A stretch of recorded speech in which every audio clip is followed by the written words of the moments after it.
산에서 내려오시니 큰 무리가 맞을세. 무리 중에 한 사람이 소리질러 이르되 선생님 청컨대 내 아들을 돌보아 주옵소서. 이는 내 외아들이니이다. 귀신이 그를 잡아 갑자기 부르짖게 하고 경련을 일으켜 거품을 흘리게 하며 몹시 상하게 하고야 더욱 떠나가나이다. 당신의 제자들에게 내쫓아 주기를 구하였으나 그들이 능히 못하더이다. 예수께서 대답하여 이르시되 믿음이 없고 패역한 세대여, 내가 얼마나 너희와 함께 있으며 너희에게 참으리요. 내 아들을 이리로 데리고 오라 하시니 올 때에 귀신이 그를 거꾸러뜨리고 심한 경련을 일으키게 하는지라. 예수께서 더러운 귀신을 꾸짖으시고 아이를 낳게 하사 그 아버지에게 도로 주시니 사람들이 다 하나님의 위엄에 놀라니라. 그들이 다 그 행하시는 모든 일을 놀랍게 여길세. 예수께서 제자들에게 이르시되 이 말을 너희 귀에 담아두라. 인자가 장차 사람들의 손에 넘겨지리라 하시되 그들이 이 말씀을 알지 못하니 이는 그들로 깨닫지 못하게 숨긴 바 되었음이라. 또 그들은 이 말씀을 듣기도 두려워하더라. 제자 중에서 누가 크냐 하는 변론이 일어나니 예수께서 그 마음에 변론하는 것을 아시고 어린아이 하나를 데려다가 자기 곁에 세우시고 그들에게 이르시되 누구든지 내 이름으로 이런 어린 아이를 영접하면 곧 나를 영접함이요 또 누구든지 나를 영접하면 곧 나를 보내신 이를 영접함이라. 너희 모든 사람 중에 가장 작은 그가 큰 자니라. 요한이 여짜오되 주여, 어떤 사람이 주의 이름으로 귀신을 내쫓는 것을 우리가 보고 우리와 함께 따르지 아니하므로 금하였나이다. 예수께서 이르시되 금하지 말라. 너희를 반대하지 않는 자는 너희를 위하는 자니라 하시니라. 아멘. 오늘 본문은 예수님께서 변화산에서 내려오신 후의 일을 기록하고 있습니다. 예수님께서 변화산에서 영광스럽게 변화되신 것은 예수님의 실상 지극히 영광스러운 분이심을 보여주는 것입니다. 예수님은 실로 하나님의 아들, 하나님의 독생자로서 지극히 영광스러운 분인 것입니다. 하지만 예수님은 그 영광의 자리에 머무르시지 않고 산을 내려오십니다. 그분은 영광의 산인 변화산이 아닌 고난의 산인 갈보리를 오르셔야 합니다. 다른 이유가 아닙니다. 저주와 고통 가운데 있는 죄인들을 구원하시기 위함입니다. 죄로부터의 구원, 새로운 출애굽을 위해서 고난의 산인 갈보리에 십자가를 지고 오르셔야 하는 겁니다.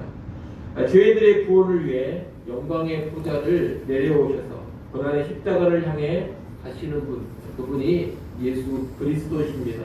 예수님은 이 고난의 십자가를 거친 후에 다시 영광의 자리에 앉으실 것입니다. 예수님께서 변화산에서 내려오셨을 때 한 사람이 예수님께 나와서 도움을 호소합니다. 이 사람의 외아들은 귀신에 사로잡혀서 고통 가운데 있었는데 예수님의 제자들이 능히 고쳐주지를 못했습니다. 그래서 예수님께 도움을 호소하는 것입니다. 이 귀신이 아이를 다루는 모습을 보면 무척이나 무자비합니다. 경련을 일으키게 하고 거품을 흘리게 하고 그 몸을 몹시 상하게 한다고 합니다. 이 귀신이 어린 생명을 무자비하게 유린하는 모습은 악의 세력, 악한 영들이 하나님의 형상으로 지음받은 사람들을 얼마나 무자비하고 잔혹하게 다루는지를 잘 보여줍니다. 예수님께서는 그런 귀신을 쫓아내시며 아이를 고쳐주십니다. 악의 세력, 귀신의 권세로부터 이 아이를 자유케 해주신 것입니다. 그런데 실상 이 아이만 그런 것이 아니라 세상의 모든 사람들이 범죄하여 죄 아래에 매여 있습니다. 죄와 사망의 권세, 마귀의 권세에 매여 있는 것이 타락한 인간의 실상입니다. 오늘 본문에 나온 귀신들요 고통당하는 이 외아들은 범죄한 인간의 상태와 본질상 똑같은 것입니다. 예수님께서는 바로 이런 인간의 상태를 회복시키기 위해서 십자가를 지십니다. 오늘 본문에 귀신 들린 외아들과 같이 죄의 저주 아래에 있는 많은 인간들을 자유케 하기 위해서 하나님의 외아들께서 십자가를 지신다는 겁니다. 오늘 본문에 보면 이 귀신 들린 아이에게서 귀신을 축출하는 일은 예수님의 말씀으로만 가능합니다. 말씀만 해도 귀신을 쫓아낸다는 겁니다.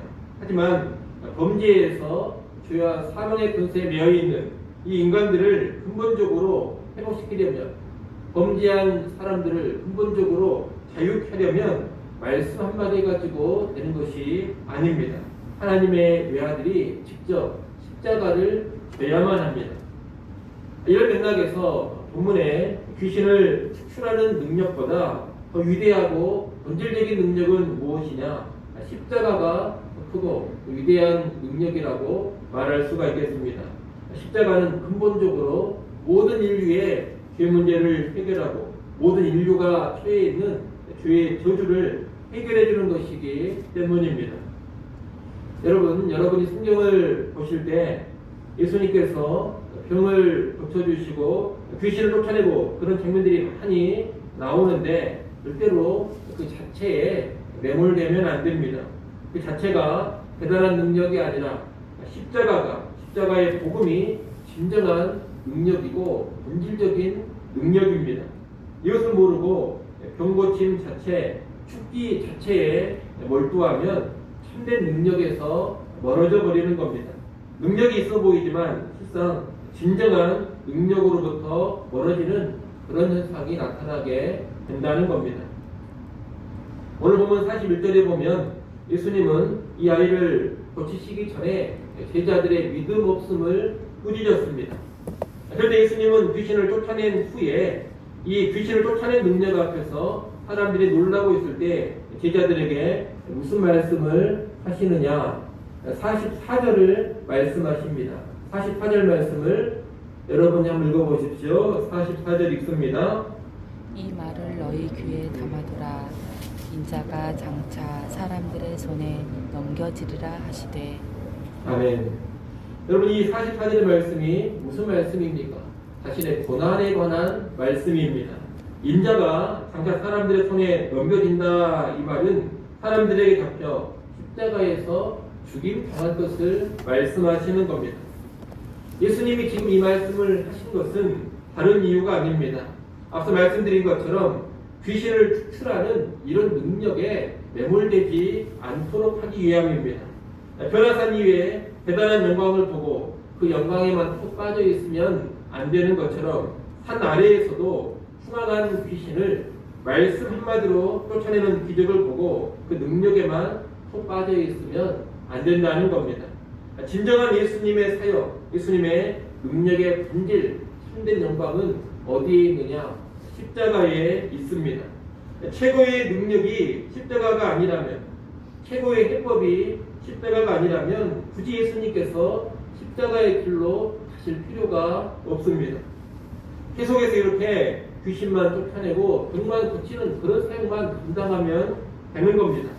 하지만 예수님이 그렇게 하지 않습니다.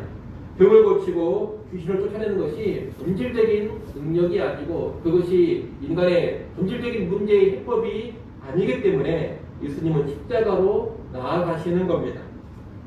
오늘날도 이 원리를 잘 깨닫지 못하고 십자가의 복음보다는 병을 고치고 귀신 쫓아내는 그런 일 자체에만 몰두하는 사람들이 있습니다. 마치 그 자체가 대단하고 최고의 능력이 되는 것처럼 생각하는 그런 사람들이 있습니다. 하지만 그것은 잘못된 모습입니다. 십자가의 복음이 최고의 능력이요, 최고의 권세입니다. 물론 복음이 있는 곳에 병고침의 현상이 나타날 수 있고 귀신이 쫓겨나가는 그런 일들이 펼쳐질 수 있습니다. 하지만 그런 현상이 없다 하더라도 십자가의 복음 자체가 이미 충분한 능력이라는 것을 우리는 분명히 알아야 합니다. 아울러 복음이 뒷전으로 밀려난 채 그저 신유나 축기에만 집착하고 있다면 이것은 대단히 잘못된 방향으로 나가고 있다는 것을 알아야 할 것입니다. 여러분, 언제나 십자가의 복음이 본질이지 치유나 죽기가 본질이 아닙니다. 제자들이 가져야 될 믿음도 그저 병이나 고치고 귀신이나 쫓아내는 그런 수준의 믿음이 아닙니다. 십자가의 의미를 깊이 깨닫고 십자가의 도를 알고 그 십자가의 복음 위에서 나타나는 그런 믿음이 필요한 것입니다. 그런 믿음에서 나오는 능력이 진정한 능력입니다. 그래서 예수님께서 처음에는 믿음 없음을 꾸짖으셨지만 귀신을 축출한 후에는 십자가의 도를 예수님이 말씀해 주시는 겁니다.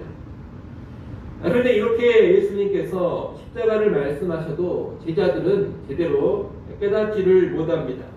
십자가는 고난으로 가는 것이고 자기가 낮아지고 자기가 죽어지는 자리로 가는 것입니다.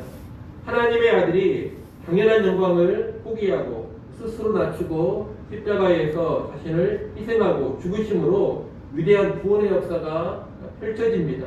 고난의 십자가, 낮아짐과 희생과 죽음의 십자가가 최고의 영광을 가져다 주는 겁니다. 예수님의 제자들은 이것을 제대로 알고 예수님처럼 그들도 십자가의 길로 나아가야 합니다. 그런데 오늘 본문 46절부터 50절을 보게 되면 거기서 나타나는 제자들의 모습은 전혀 그러지를 못합니다. 예수님의 고난에 관한 이야기를 들은 직후에 제자들은 서로 다툽니다. 무엇을 가지고 서로 다툽니까? 누가 크냐? 이것을 가지고 서로 다투고 있습니다. 그리고 49절에 보면 요한은 동일한 예수의 이름으로 능력을 행하는 자들을 보고서 그들의 사역을 금지시켰다고 말합니다. 사역이나 권세를 자기들만 독점하려고 하는 모습입니다. 십자가의 길이라는 것은 낮아지고 희생하고 죽어지는 것입니다. 예수님은 지금 그 길을 가고 계십니다. 하지만 제자들에게는 전혀 그런 모습이 나타나지를 않습니다. 그들은 오히려 높아지려고 하고 더 큰 자로 인정받고 더 큰 자로 대접을 받으려고만 합니다. 자기만 특별한 자리, 특별한 권세를 차지하고 싶어합니다. 다른 사람들의 권세를 행하고 다른 사람의 특별한 능력을 보이는 것을 참지를 못합니다. 한마디로 제자들은 십자가의 도와 전혀 반대되는 모습으로 나가고 있는 겁니다. 예수님께서 이런 제자들을 인내로 오래 참으시면서 가르치십니다만 제자들의 무지와 연약함을 우리가 잘 알 수가 있습니다.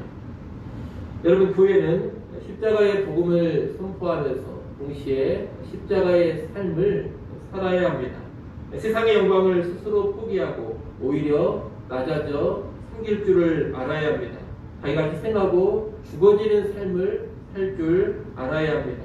그런 삶을 살아갈 때 십자가의 복음이 제대로 능력을 발휘하면서 구원의 큰 역사를 일으키는 것입니다. 그러나 예수님을 의지한다고 말하고 복음을 전한다고 하면서도 높아지려고 하고 군림하려고 하고 자기의 뜻과 세상적인 욕망에 죽어지지 않는다면 무기력한 제자들의 모습이 되고 마는 것입니다.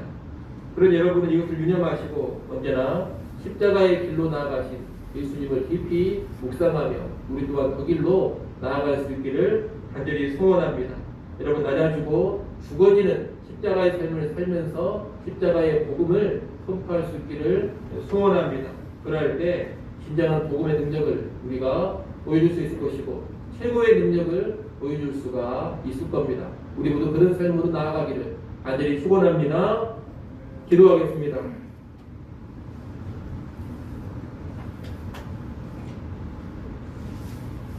하나님 아버지, 예수 그리스도의 십자가가 진정한 능력이라는 것을 알고 십자가의 복음에 오늘 우리가 집중케 하여 주시옵소서. 기적과 표적과 병을 고치고 귀신을 쫓아내는 그러한 현상에 우리가 매몰되지 않게 하시고 낮아지고 죽어지고 희생하는 십자가의 삶에 더욱더 주목하게 하여 주시옵소서. 낮아지고 죽어지는 십자가의 삶을 우리가 온전히 살아가기를 간절히 원합니다. 십자가의 삶을 통하여 십자가의 복음을 더욱더 강하게 드러내게 하여 주시옵소서. 이 시간 하나님 앞에 나와 기도합니다. 기도하는 이 시간 성령 안에서 기도하게 하시고 하나님과 친밀하게 교제케 하여 주시옵소서. 하나님을 만남으로 우리의 속사람이 새로워지기를 간절히 원합니다. 또한 우리가 기도하는 제목 하나님 들으시고 긍휼히 여기시며 은혜를 베풀어 주시옵소서. 오늘 살아갈 때에도 성령으로 충만하게 하시고 나의 십자가 가지고 주님 따르는 참된 제자의 삶 살게 하여 주옵소서. 예수님의 이름으로 기도드리옵나이다. 아멘.